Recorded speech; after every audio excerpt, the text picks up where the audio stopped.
Okay. Alright, you guys, I'm back with part 2 of this conversation. Thank you for staying with me. Thank you for coming back into my channel. But this is part 2 of this conversation about mental depression. So, I can't... Okay, I remember what I left off. But, okay, back to the conversation. Okay, like I said, mental depression is real. People could be going through depression and you don't know the signs. But we should be able to identify the signs, not just wait till the person pass away because they took an overdose of pills or any kind of, drugs or any kind of, substance. Because that's so they calling out for help. A lot of times they could be calling out for help. Talking to you about little stuff that you don't understand. But you don't get it until it's too late. But if you see a different in a person, say something. Do something. Be there for them. Support them. Or just tell them from the beginning, hey, anything you want to talk to me about, I'm here. I'm rocking with you. 100. I mean, just let them know you strongly support them or the decision. Whatever. You're not going to judge them. That's the number one thing. Don't judge that person. If you stop judging people, pointing finger what the person doing is wrong, look in the mirror. Take a mirror and put it in front of your face. That person in that mirror is not perfect themselves. So stop judging people. When you're judging somebody, they looking at you like, oh, that person got a perfect life, so I'm afraid to say anything to that person because if I say something to the perfect person life, the perfect person over there, they're gonna judge me and make me feel bad. Because deep down, that person knows they're doing something wrong. They know but you got to let that person admit that. You can't be the one that admits to that person, you don't need to do this, you don't need to do that, you don't need to do this, you don't need to do that. Because look at this, you talk to somebody grown, whether they're a young person or older person, they are grown for one thing. And grown people do not want nobody telling them anything. You don't want nobody telling you anything. So you have to let that person be able to admit to you or anybody.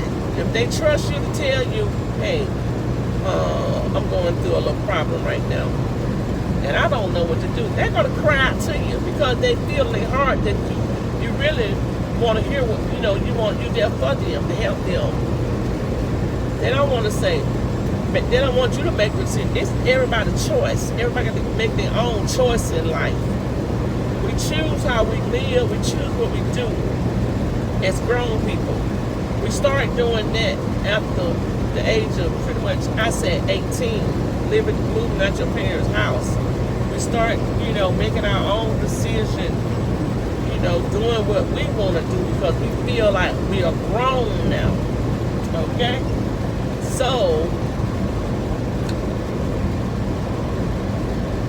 we don't, and people, when I'm saying we, it's not me, the only addiction I had before was addiction to Coca-Colas.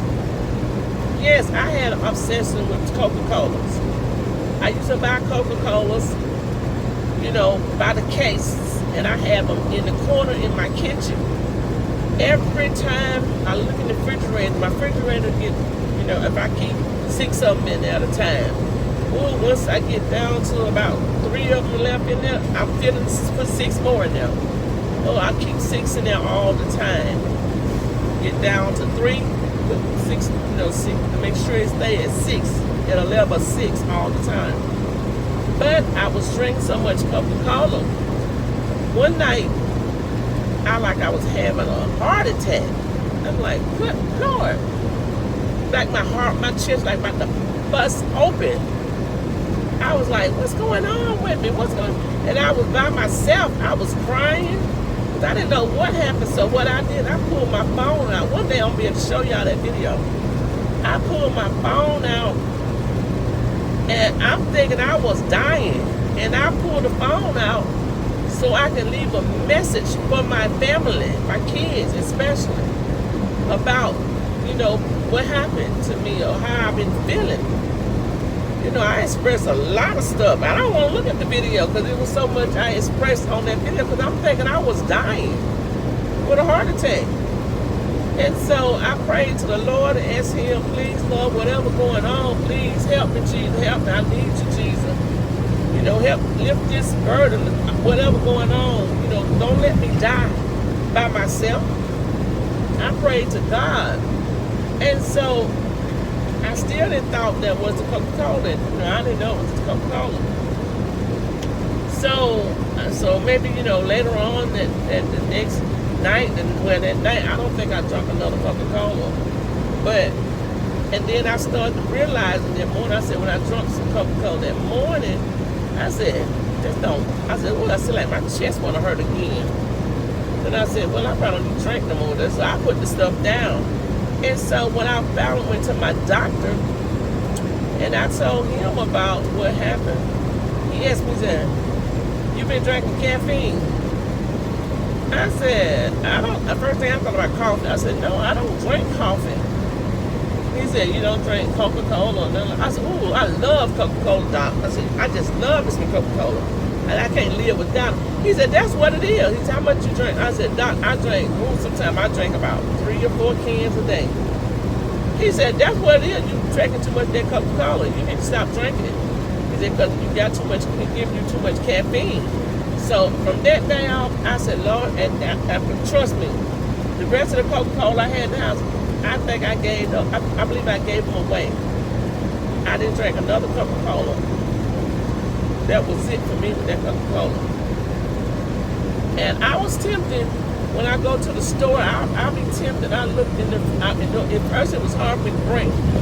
I used to go to the Coca-Cola aisle. I see the Coca-Cola, like it just call, like it had my name on, like it just calling out to me, get me, get me, get me, get me. I wanted to reach and get it. I said, maybe I get some and add a little water with it. Maybe that'll be okay. I mean, I even tried that. I tried to add a little water with it. It still was I started having pain. I said, I just forget it. I just left it alone. I said, I can't kill myself like this. And I told my girls about this and my husband about it.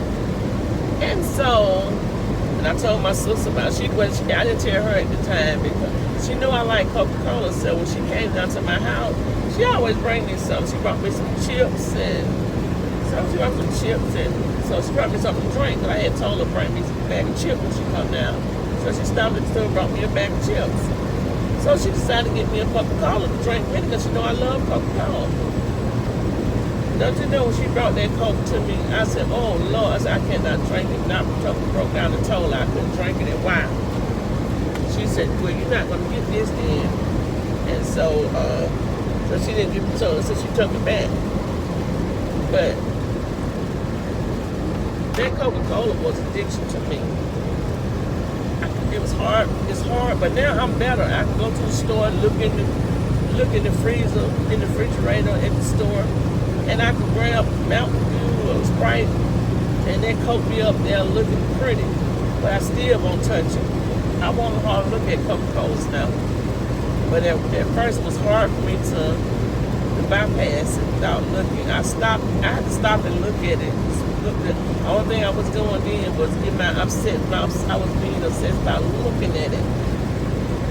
It was like, oh, good looking Coca-Cola, like a good looking guy or something like that. So, oh, good, you got to look at him and stuff. I was lusting over the Coca-Cola. I'm saying like I was lusting over the Coca-Cola, but I did not touch it. It was in the store, and so I passed and got something else. I said, I don't know what I want to get, so I got something else to drink. But what I'm saying, you guys, it's good to have a support team. You need a support team to when you're going through things like that, mental depression. You don't seem like you have somebody, you don't have anybody to talk to. Be a support somebody, be a support to somebody, because you don't know what people are, dealing with.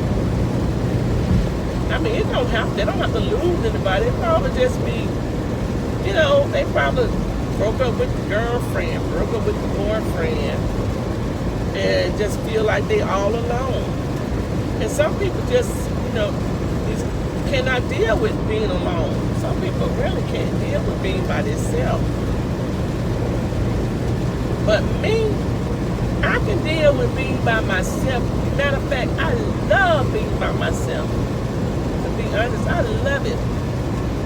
It's so much relaxing. I just don't like nobody, clouding up my space, hovering over me in my space. Give me my space, and that's peaceful to me. Some people cannot deal with being by themselves because, see, now I probably wouldn't be able to deal with it too. But by driving trucks and stuff, I tried teaming with my husband, and that didn't go so well. The truck too little for two people, I'm not, because it's, you don't really be away from that person too enough. But being by yourself is a good thing. You're at peace. And when you want to be with, want to be around people, you can do it. It's your choice. But it's so much peace when you're being by yourself. You have time to think about things and focus on where you're trying to go, what you're trying to get out of life. Surrounding yourself with positive people in your life. Let go of all of the negative people, because they don't mean you no good. Sometimes you have to, make a U-turn in your life. Like that song said, you gotta make a U-turn. You got to make a U-turn in your life. The same people you grew up with, sometimes you got to let those people go. They're hurting your mental. I know it's hard to believe people can hurt your mental stable. Some people, it's not good for your mental stable. You have to let them go. But we've been on here for 13 minutes, and I'm gonna go ahead another to get 15 minutes mark. But we're gonna come back with another part, and I'm gonna go ahead and finish this out. I hate to start talking about stuff and end up stopping, because there's so much I want to say, but I don't know how to put it. But mental depression is real. Find somebody that you can trust and talk to, that will not judge you and will not try to state your words or, read your mind up, because they're not living it. You are. And if you're going to be a supportive person too, if you're going to support people about this. After 2 miles, Take the exit 220A. Sorry, you guys. But if you're going to support a person, just hear them out. Don't try to solve a problem. You're trying to hear a problem. Love one another. Support one another. Be there for somebody. Talk to somebody. Let somebody know what you're going through. Be able to identify mental depression. It's my time, and I love you guys. We'll come out with part 3.